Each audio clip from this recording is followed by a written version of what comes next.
Fala pessoal, tudo bem? Eu sou o professor Carlos do curso Quebra-Cabeça e hoje vamos falar sobre o teorema do ângulo externo nos triângulos. Você vai descobrir técnicas muito bacanas de você abordar questões que apresentam algum nível de complexidade mais alta e você então vai perceber como fica fácil quando você conhece o teorema do ângulo externo. Mas antes disso, vamos complementar a aula passada de paralelismo com a aula de agora, que retrata a questão da investigação dos ângulos em um triângulo. Vem comigo, a partir de agora você está dentro da aula de triângulo, investigação dos ângulos internos. Bora comigo? Muito bem. Quando a gente fala de ângulos internos de um triângulo, eu vou explorar bastante a ideia de paralelismo aqui também. Imagine que eu tenho um triângulo cujos ângulos são alfa, beta e gama, e esses ângulos, como você está vendo, eles estão colocados em posições muito distintas entre si. E a pergunta é, que relação que existe entre eles? Na aula passada eu te contei que paralelismo era muito útil quando eu quero transportar ângulos que estão em posições diferentes para onde eu possa compará-los em relação às suas medidas. Então eu vou pegar os ângulos beta e gama e vou transportá-los para a posição do vértice do ângulo alfa. Veja que para fazer isso a gente vai fazer uso de paralelismo. Então vou traçar aqui uma paralela passando pelo ângulo alfa. Olha que bacana, esse ângulo gama, ele se aloja aqui ó, em cima, eles são correspondentes. O ângulo beta segue exatamente o mesmo caminho. E esse ato, esse espaço aqui entre o ângulo vermelho e o verde, ele é ocupado pelo OPV do ângulo alfa. Agora, juntos a gente percebe que de fato, esses três ângulos somados dão 180 graus. Então quer dizer que a partir desse momento, quando eu percebo que a soma dos ângulos internos de um triângulo é 180, você pode se perguntar, cara, mas isso aqui é útil? Mas é útil de que maneira? Então, é aqui onde a gente dá um passo importante, né? A gente começa a perceber qual é a importância que o ângulo, a soma dos ângulos internos de um triângulo tem para figuras um pouco mais complexas, que tenha 4 lados, 5 lados e assim por diante. Então eu queria te contar de que maneira o triângulo me ajuda a conhecer melhor os ângulos de uma figura que apresenta o maior número de lados. Então, olha só, a gente já sabe que a soma dos ângulos internos é igual a 180 para um triângulo. Mas quando você pega dois triângulos e junta esses dois triângulos com um lado em comum, a gente consegue criar aqui um quadrilátero. E o quadrilátero, quanto dá a soma dos ângulos internos? Fácil. Se um triângulo é 180, 2 então vai ser 2 vezes 180. Se por outro lado a gente pegar 3 triângulos e juntá-los, concatená-los, a gente percebe que na realidade eu passo a ter um pentágono. E o pentágono, a soma dos ângulos internos, passa a ser 3 vezes 180. Observe uma regrinha importante. Com 4 lados eu consegui fabricar 2 triângulos. Com 5 lados eu consegui criar 3 triângulos, então 2 a menos que o total de lados que ele tem. Então veja nesse último caso aqui, ó, 1, 2, 3, 4 triângulos e a gente então tem um hexágono. O hexágono tem 6 lados, mas eu construí 4 triângulos. Então a soma dos ângulos internos passa a ser 4 vezes 180. Pô, isso é muito legal. Porque quando você pega, por exemplo, um polígono, né, e você quer investigar a soma dos ângulos internos dele, de um polígono convexo, entenda, polígono convexo é aquele polígono que se você escolher um vértice qualquer dele e traçar qualquer diagonal, diagonal representa qualquer segmento que saia deste vértice e vá a qualquer outro não adjacente a ele, não vizinho a ele, tem que cruzar sempre a região interior. Então observe, olha, eu vou pegar o vértice B e vou dividir, a partir do vértice B, eu vou traçar todas as diagonais de B, de tal sorte que a gente vai dividir na região interna em triângulos. Observe, 1, 2, 3, 4, 5. Mas a quantidade de triângulos que eu tenho aqui são 6. Então, apesar de ter 8 vértices, eu consegui criar 6 triângulos. E para saber a soma dos ângulos internos dessa figura, basta fazer 6 vezes 180. Em outras palavras, é o mesmo que a gente viesse aqui e dissesse que se cada triângulo é 180, então 6 triângulos, 6 vezes 180. Ou, em outras palavras, é o mesmo que eu pegar o número de vértices que temos aqui, 8, subtrair 2 e aí você vai ter a quantidade de triângulos formados na figura. Essa abordagem é muito legal porque impede, você percebe que não é necessário decorar, né, quantos triângulos eu vou ter dentro de um polígono convexo. 2 a menos que o total de lados que ele possui. Então, se eu pegar um polígono que tenha 20 lados, por exemplo, 20 lados formam 18 triângulos, então 18 vezes 180. Eu pego um decágono que tem 10 lados, 2 a menos, eu vou ter 8 triângulos, então serão 8 vezes 180.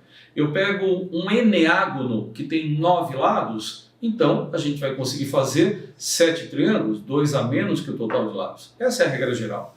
E aí fica muito fácil a partir desse momento, tá bom? Muito bem, próximo passo é discutir ângulo externo. Normalmente, a gente pensa que ângulo externo é qualquer ângulo que está fora do triângulo. Então aqui os internos, alfa, beta e gama, mas externo é aquele que está fora?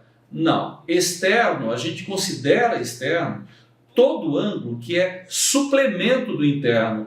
Cara, o que é suplemento? É o quanto falta para atingir o valor de 180. Então, por exemplo, olhando o ângulo alfa, esse ângulo aqui é suplemento dele.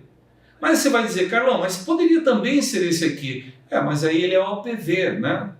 Do ângulo externo de alfa. Mas poderia ser esse aqui de cima. Ele é o mesmo que o ângulo alfa, porque eles seriam exatamente OPV. Observe o ângulo beta. Externo poderia ser esse, porque suplementa o ângulo beta. Observe o ângulo gama. Externo é esse daqui, ou de baixo, porque é o OPV, mas o que é importante lembrar é que sempre o ângulo interno mais o seu externo, eles têm que obrigatoriamente ser suplementares. Tá? Então, deixa eu chamar a atenção aqui, importante para você. Né? Todas as vezes que a gente fala de ângulo externo, cara, não caia nessa. Todo ângulo externo é aquele ângulo que suplementa o ângulo interno. Ou seja, ele mais o ângulo interno tem que dar 180 graus. Não sendo isso, então ele não é um ângulo externo. Eu sempre chamo muita atenção, e acho que é legal de você ficar atento a isso, que muitas vezes quando a gente pega, por exemplo, situações como essa daqui, ó, eu vou até desenhar um para você visualizar melhor. Eu vou pegar aqui essa figura, eu lembro de uma questão que caiu na prova da FUVEST, que era mais ou menos assim, né? Olha só, ele estava desse jeito, e aí nós tínhamos uma composição aqui de 1, 2 e o triângulo maior. E o que ele fazia era o seguinte, ele olhava para esse ângulo aqui, ó, esse ângulo X. Aí você diz, cara, esse ângulo X, será que ele é externo a esse triângulo aqui, ABC? A pergunta é, será que ele suplementa esse ângulo que está aqui? A resposta é não. Como ele não suplementa esse ângulo, ele é suplemento desse ângulo inteiro que está aqui, então ele é externo do triângulo grande, ó, desse triângulo ACD. Eu vou até chamar a atenção dele, né, de uma maneira mais intensa aqui para você, assim, ó, olhando para esse triângulo aqui, ó, esse triangulinho, tá bom? Maior, que é o triângulo ACD, eu realmente percebo que o ângulo X ele é ângulo externo, porque ele suplementa o ângulo A inteiro e não um pedaço dele. Então você fica muito atento nesse sentido sempre. Fechou? Muito bem, deixa eu aproveitar um pouquinho aqui mais e falar de uma propriedade, e essa propriedade, deixa eu te falar uma coisa aqui importante, ó. Essa propriedade não é qualquer propriedade, é a grande propriedade que eu quero que você guarde, tá bom? Quem domina bem ângulo externo, teorema do ângulo externo, sai na frente da maior parte dos alunos. Então se liga aqui comigo e guarde isso com muita atenção. Observe. Aqui eu tenho um triângulo com os vértices alfa, beta e gama, e eu vou dar uma olhada aqui nesse ângulo externo. A gente vai provar para você que todo e qualquer ângulo externo, ele é a soma de 2 ângulos internos daquele triângulo, não vizinhos a ele. Quer dizer, que não está do lado dele, não está do lado do ângulo externo. Então, em outras palavras, eu quero provar que esse ângulo aqui, ele é a soma de beta mais o ângulo gama. Como assim? Como é que você vai provar isso? A única maneira de provar, né, é se eu pegar um determinado ângulo externo, por exemplo, eu vou pegar esse ângulo externo aqui do gama, tá bom? E eu vou provar que esse ângulo aqui, ele é a soma de alfa mais beta. Cara, mas como é que você vai provar isso? Paralelismo. Se eu conseguir transportar esses 2 ângulos para onde está o ângulo externo de gama, e ele couber exatamente naquele local, então está provado, tá? Que esse ângulo externo ele é a soma de alfa mais beta. Então vou usar paralelismo. Ó, vou transportar aqui, usando a paralela, aí eu percebo que esse ângulo beta aqui, ó, ele se desloca, ele se encaixa neste pedaço do ângulo externo gama. Tá? E depois o ângulo alfa, ele é, claro, o ângulo correspondente que está aqui, ó, das duas paralelas. E, consequentemente, ele vai ser OPV. Então, está demonstrado que esse ângulo externo ele é a soma de alfa mais o ângulo beta. Então, moral da história, todo ângulo externo ele é a soma de dois internos não vizinhos. Então, esse ângulo aqui ele é a soma do ângulo beta mais o ângulo alfa. Então, eu posso usar isso em qualquer tipo de triângulo. Cara, em qualquer tipo de triângulo. Então, inclusive, por exemplo, se a gente pegar, de novo aqui, né, aquela mesma questão que eu tinha falado para você aqui, ó, da FUVEST, tá produzindo aqui rapidinho para você acompanhar comigo, eu noto que, por exemplo, esse ângulo aqui, ele é alfa, esse aqui é beta, eu vou chamar esse aqui, por exemplo, de gama, tá bom? E vou pensar nesse outro ângulo aqui, que eu vou chamar de teta. E aí eu quero saber quem é esse ângulo que está aqui, ó, esse ângulo x. Eu já vi que esse ângulo x ele é suplemento desse ângulo inteiro que está aqui, ó, desse inteiro. E esse inteiro pertence a que triângulo? Eu vou até engrossar um pouquinho a linha aqui para você não ter dúvida, tá? Olha lá, ele é externo deste triangulão aqui. Deixa eu colocar em vermelho, que é mais fácil de acompanhar, ó. Tá vendo esse triângulo aqui, grandão? Cara, dá para você ver que x ele suplementa esse vermelho?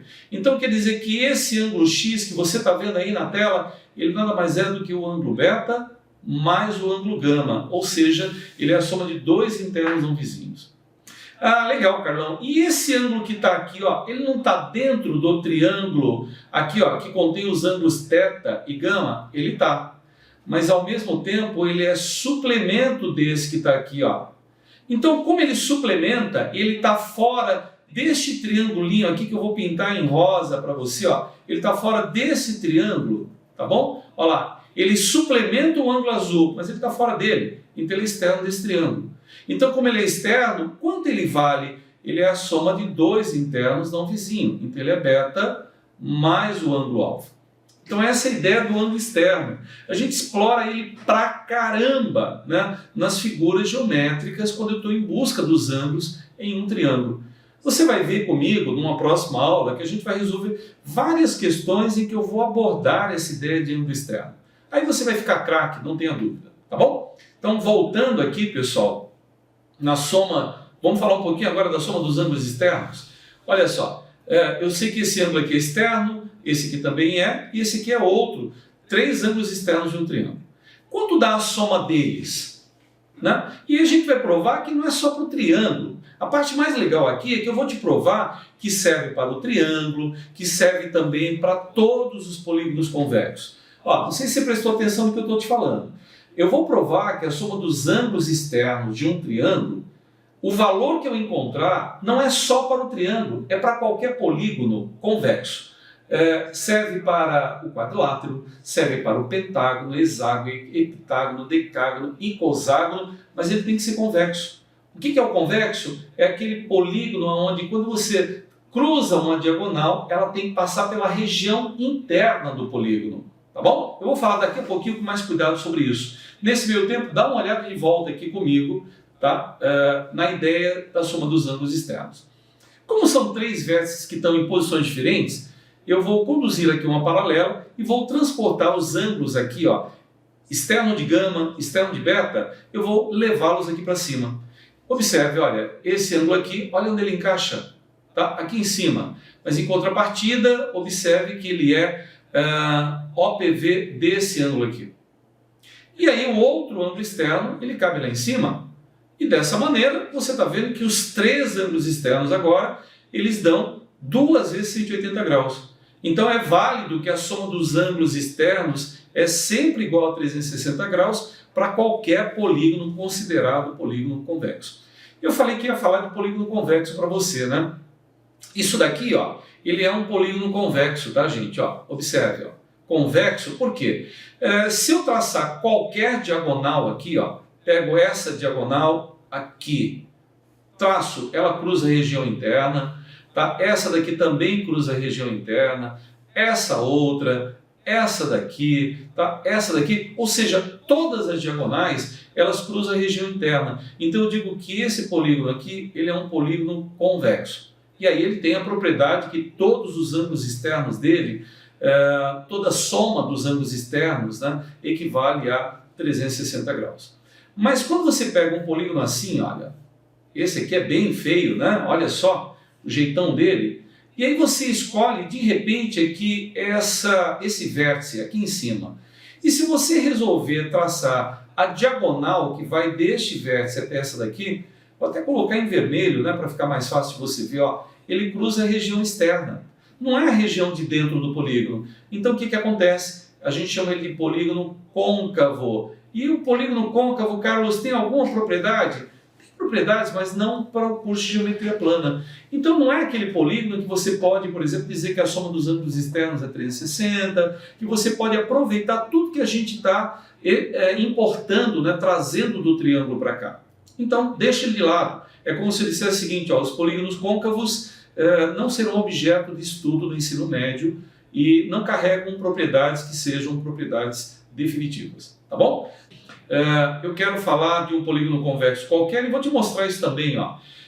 Acho que um jeitinho simples, sem usar álgebra nem nada, é pegar esses ângulos externos todos que temos aqui e eu vou transportá-lo para cá. Não vou nem mudar de medida, tá? Pessoal, vou levar, não vou usar paralela, não vou fazer nada, mas olha como você vê que realmente eles vão se encaixando e com isso eles de novo dão a soma 360.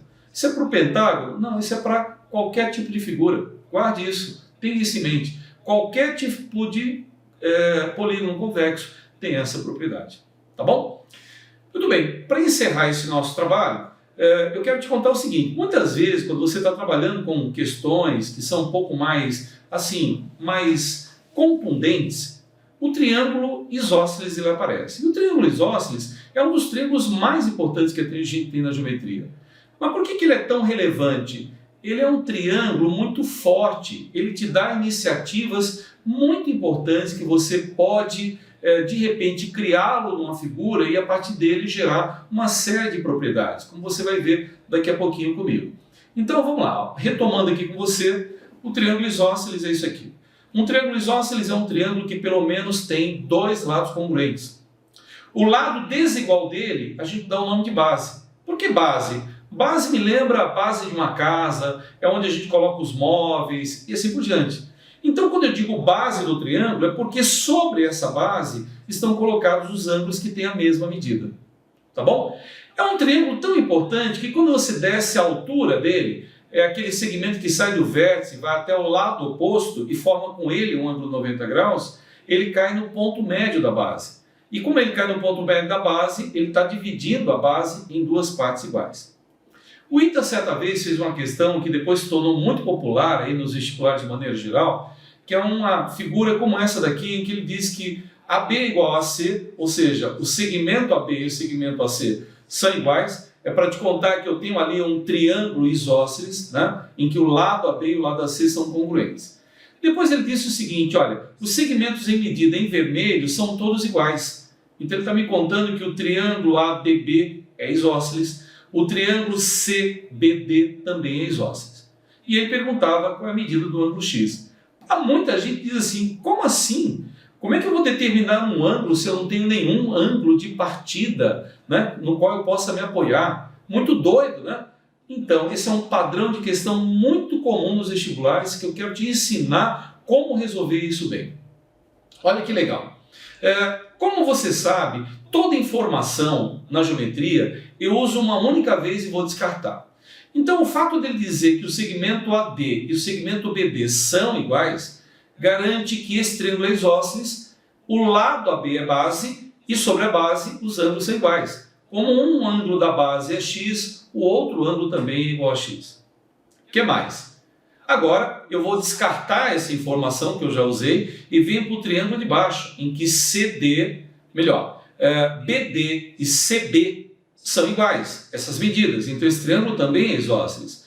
Como é um triângulo isósceles, então os ângulos da base deles são iguais. Ah, então este ângulo aqui, ele é exatamente igual ao ângulo C. Eles têm que ter a mesma medida. Mas a pergunta é, quanto vale esse ângulo aqui? Cuidado, porque a tendência nossa é chamar de y. Quanto mais variáveis você coloca em uma figura, pior isso é. Então deixa eu te dar uma dica aqui importante. Evite criar muitas variáveis em uma figura.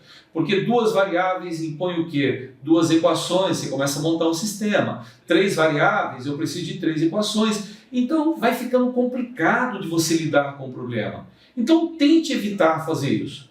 Então voltando aqui para a figura no qual a gente está trabalhando, eu pensaria o seguinte, esse ângulo que tem aqui, ele não está fora desse triângulo? Ele não é suplemento desse ângulo interno D, do triângulo ADB? Como ele é suplemento desse ângulo aqui, ó, ele é suplemento desse ângulo, então ele é um ângulo externo. E como ele é um ângulo externo, ele tem que ser a soma de dois internos não vizinho, então ele tem que ser a soma de x mais x. Então a medida dele equivale a 2x. O que significa que esse ângulo que está aqui também tem que ter medida equivalente a 2x. Pô, legal, então esse ângulo aqui é conhecido, ele é igual a esse, mas ele é externo. Então se aqui é 2x, embaixo também será igual a 2x. Bom, então usei todos os segmentos vermelhos, mas não usei a informação que AB é igual a C. Como AB é exatamente igual a C, então o triângulo também é isósceles e BC passa a ser a sua base. Na base os ângulos são iguais. Como um ângulo vale 2x, esse outro também tem que valer 2x. Para completar 2x, então esse ângulo aqui tem que ser equivalente a x. Agora a gente pode matar o problema de várias maneiras, né? Eu posso olhar para o triângulo grandão e dizer que 2x mais 2x mais x vale 180. Eu posso olhar para esse triângulo isósceles menor e dizer que 2x mais 2x mais x vale 180.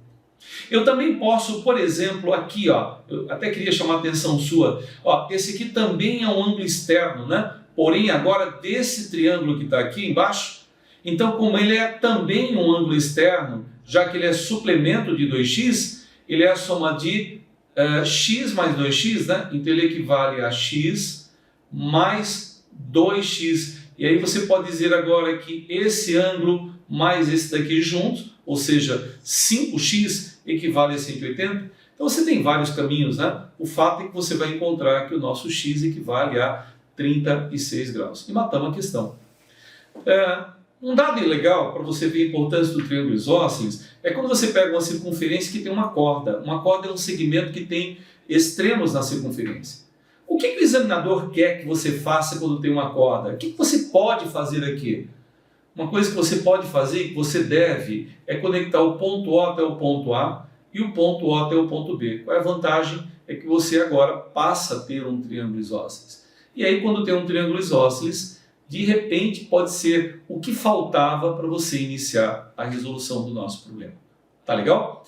Espero que você tenha curtido a aula de hoje. Me espera um pouquinho mais que a gente agora vai começar a resolver algumas questões. Então, espero que você tenha curtido, que você tenha entendido bem a ideia de ângulo externo e a gente vai colocar isso na prática agora, resolvendo bastante exercício para você ganhar bastante confiança também. Um forte abraço, te vejo na próxima aula.